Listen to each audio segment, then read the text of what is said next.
We're not going till April. Oh, okay. Yeah. Is this? You normally do like a? Do you normally do like a? I do a lot of girls trips, but I've never done a Big Brother alumni's girls trip. I would like to make this an annual event. Oh, that's a great idea. Brittany and Rachel, of course they're invited. Of course Jessica's invited. Of course Bailey and Devon are invited. Of course Jackie Ibarra, of course. Like all of my fun BB friends. Anyone that's fun is invited. I think you're making a lot of people jealous right now. It's going to be the best trip ever. I think you're going to have to take a lot of pictures. I think the internet is probably going to break that day. It'll be so fun. Yes. Okay, let's talk about Ian now. Oh, my God. Monica's here. Hey, Monica. Hey, girl. Monica, hey, Monica. In here. Okay, let's talk about Ian. Yeah. So, as you know, I've played twice with him. Yeah, he adores you, by the way. I can see, like, when he talks about you, he, like, gets really emotional. So, and here's the thing, because someone brought it up on Twitter, and I want to make sure everyone realizes this. So, day 2 of BB14, me, Kara, I think Danielle Murphy, and Brittany were all like, Ian's kind of weird, like, he's kind of awkward. And that was the week that Willie wanted to target Ian. So, we were kind of saying that he was awkward. But we didn't know he had autism, and we didn't know any of that about Ian yet. So I think now that everyone knows Ian and knows that he is on the spectrum, especially his friend Nicole, who he does spend time with outside of the Big Brother house, for her to laugh like that is absolutely disgusting. Like, I was horrified, because if my friends ever did that to me, I would not consider them a friend. Yeah. So I have. So here's the thing. There's a couple. I have a lot of thoughts on this. Yeah. So like, this is a particularly sensitive topic for me, and it makes me really, really mad. Because, and so look, I was reading some stuff online. Hey, Kara. Sorry. Okay. Sorry. Hey. So I just, I saw some people like saying, well, he doesn't even have like a formal diagnosis and all this stuff. Listen, anyone that knows anything about autism, it comes in like, it's a spectrum, so it looks very different in different people. And a lot of people go undiagnosed. So it's important to be sensitive to these things. Ian is like, when I saw him, and this is just on season 14, like a couple of the episodes I watched. Yeah. I hadn't even seen anything online. I had watched it in Sequester. I didn't even know Ian was going to be on this show, to be honest. So yep. I was catching up on all the episodes in Sequester. I watched a few episodes of season 14. And right away, because I have read up a lot about autism, I knew he had it. Oh, 100%. Yes. But a lot of people don't. So, like, I will give them the benefit of the doubt, right? So, there's that. So, I want to make things clear. Just because someone hasn't had a formal diagnosis, you cannot say, well, he doesn't deserve all this attention in a positive way. And, he has said he has autism. It is clear he has autism. For someone to say that is just not okay. And for someone to bash them, like what Memphis said is wrong, what Danny said is wrong, but for Nicole to giggle and laugh like she did, like literally holding her stomach because it hurts so bad from laughing, is disgusting. Like all of those people. I think here's the thing, people are coming to certain people's defense and saying, hey, she just laughed, she wasn't starting it. Fine, I totally agree with that. But here's the reality. Even when I was in the house, people were saying, he's making me feel uncomfortable. Mm-hmm. Why is he rocking so much? And guess what? I could have very well sat there and said, I know, right? But you said weird. He has autism. Leave him alone. I told him, I said, listen, you got to stop. Find a better way to not make people feel comfortable. You and I were together, and we both said that. That was when Memphis said that about him, right? Yes. We were with Memphis, and Memphis was like, he's so weird, and we're like, he has autism. Yes. And Memphis was like, oh, well, he's just freaking me out. So people need to cool it, and I think it's just, that's not okay. And I think there's an appropriate way, like, we could have very well laughed and giggled at his expense, and just because we don't want Memphis to be upset with us or targeted.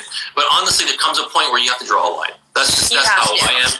And you know why this is important? Because this is a reflection of how things go down in the real world. Like, how many times do people say something that is absolutely out of line, and because you don't want to stick your neck on the line, you just giggle. And you go, oh, yeah, seriously, yeah, they are like that. Not okay. It's not okay. It's not okay. Even if you are playing a game, it's still not okay, because the game's different than treating people like humans, you know, and being a good person. Right. I mean, look, we've all been in that situation, yourself included, where you're like, you're popping off, you're getting hot, you're saying all sorts of things. But I think there comes a time in which, like, you're like, hey, you know, there's certain things you just cannot touch. Right.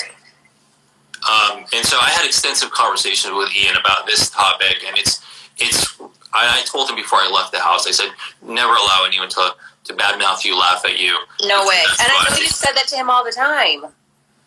It's important, you know, and he doesn't know about this, though. Like, everything that they were saying, the only ones that know that they're in trouble are the ones that did it because production told them. Right. It was clear. That was very clear. I told Ian that he can call me anytime after this house.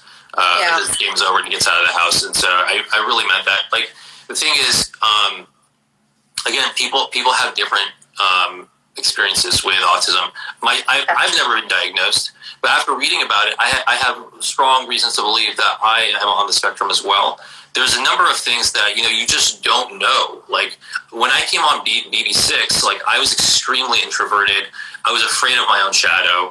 I couldn't do a lot of things. And, you know, you don't pick up on a lot of social cues. And you struggle with certain things because you actually take in the world very differently, and you have different sensitivities. So, like, that's why for me, like, you know, you have to meet people where, like, you don't look like you have any of these things. But you overcome them and you adapt, right? Like, that's why. But so, like, that's why it's like, for me, it particularly pisses me off when I see something like this. It's been horrible. It's been a shitty, like, 2 weeks.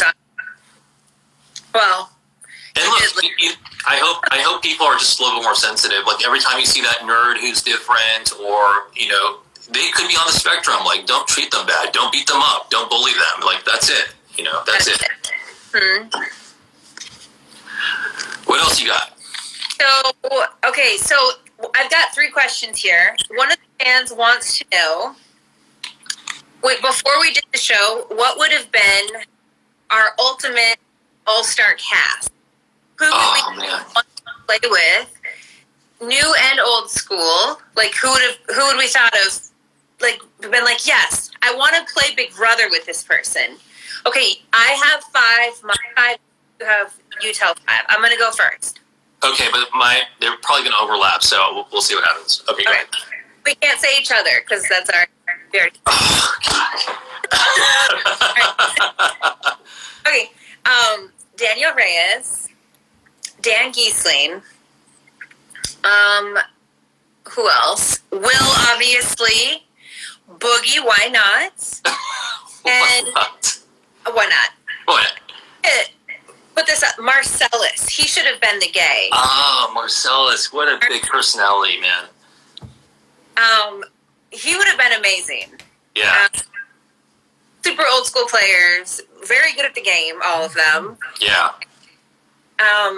Those are all old school though. Like, I feel like as for new school, I would have preferred Haley over Christmas. Jessica Graff, but she's pregnant. Brittany, but she can't do it. So the options are limited on the girls, but anyone but Christmas. Like, Haley would have been good. Yeah. Yeah. Those are all really good. Okay, what about you now? Okay. James Ryan, if he promised not to stab us in the back. That would last a couple weeks. James Ryan's good for the first 3 weeks. Yeah. He's good. He's a 3-weeker. He's a 3-week alliance. You gotta watch it when you get midway. That's it. Did you say Rachel? What about Rachel Riley? Did you mention? Of course. Like, you mentioned her. Okay, you mentioned her, of course. I'll pick 2. I would want to play with Vanessa, and I want to play with Rachel and Jessica. All 3 of those.